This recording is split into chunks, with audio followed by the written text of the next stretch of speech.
His clearance is hurried. Back by McTominay! Red letter day! Scott McTominay! Edison's day to hide. Solskjaer's day to look to. What's up, everybody? Welcome back to the Devil's Corner. Now, today we want to look back at the past 2 weeks. That is last week and the week before that. As we all know, the EPL took a break. Most local leagues actually took a break because they are either international friendlies, qualifiers for Africa Cup of Nations, Euro Nations League qualifiers as well. And so there was a bit more on the international side, but not necessarily on the local leagues.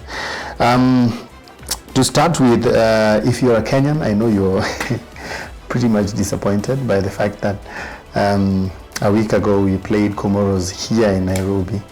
And I think due to the difficulties of people not having played together and a new coach in Jacob Ghost Mule, we drew 1-1 with them, which was not a bad result. But 2 days ago, I think, when we went down to Comoros, we could not hold them, so we ended up losing 2-1, which is not a bad thing. I mean, the challenge is that we're in a tough group with Egypt, Togo, and Comoros, and the way it looks now is we're number 3, I think, with I suspect 3 points. I'm not sure, but yeah. So we need to win at least 2 and hope that other people, lose, which is difficult. Around the Stars, we can't be putting our hopes in other people losing. We should be doing our own business. But anyway, I have my own reservations about the leadership of Kenyan football, and I don't want to bring it to this channel today. But one day we shall talk about the fact that some people promised us heaven, promised us canon, and they never took us there. Anyway, a quick run through some of the games that were played this past weekend. We have Libya, Equatorial Guinea. Equatorial Guinea beat them 2-1. That's on Wednesday last week. Uganda, South Sudan. I think there's a mix-up there. I think South Sudan won that game 1-0.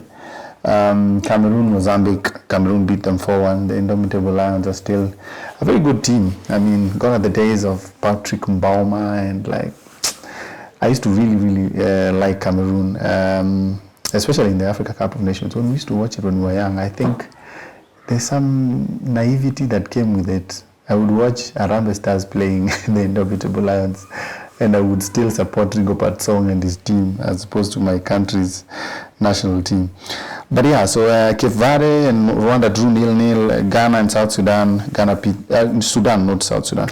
Ghana beat Sudan 2-0. Zambia and Botswana. Zambia beat them 2-1. Chipolopolo are still a good team. I think we beat them here though. I think we beat them.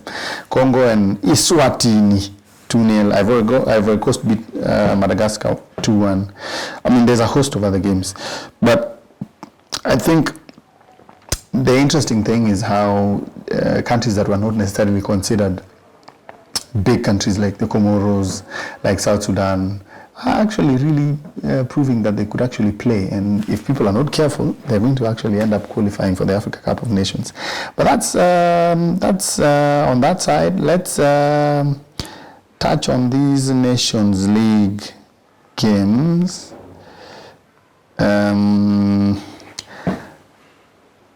If you've been watching them, you know that there's been quite some talk about the fact that some teams like England have what some would call the golden generation with the young crop of players, and having reached the World Cup semi-finals with Gareth Southgate, there's a lot that people are pegging on the shoulders of the young England squad.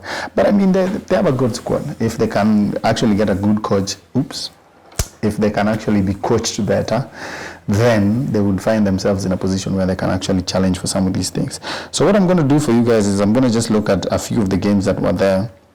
And I know a lot of you guys may have already watched some of these, and I'll just be talking about the fact that I think there are some teams that are usually the ones considered to be the lions of Europe. Sorry to use that word. You know, you have your Germanys, you have your Spains, you have your Italys, you have Who else? Who else? England, of course. And so those are the four big people, or Portugal, that you would expect to make it to the finals next year. But as it stands, it looks like I'm not very sure whether Portugal have qualified or not after having lost to France. Portugal lost to France last week in a game that was a good game. I think tactically, Didier Deschamps really got the better of Santos. They had everyone. I mean, Portugal had their Cristiano back. They had João Felix. They had my main man, Bruno Fernandes. The whole squad was there, and France had been dealing with the loss to Finland just a week before that, and everyone sort of like assumed that they were going to get a whipping. Everyone assumed that with the issues around Pogba, the issues Rafael Varane is facing at Real Madrid, we all know about the challenges that Antoine Griezmann is facing at Barcelona. And looking at all those things and the fact that Kylian Mbappe is sick as well, people would actually have assumed that it would have been an easy game for Portugal and that they were actually just going to wipe the floor with France, but it wasn't the case. France actually ended up qualifying by beating them.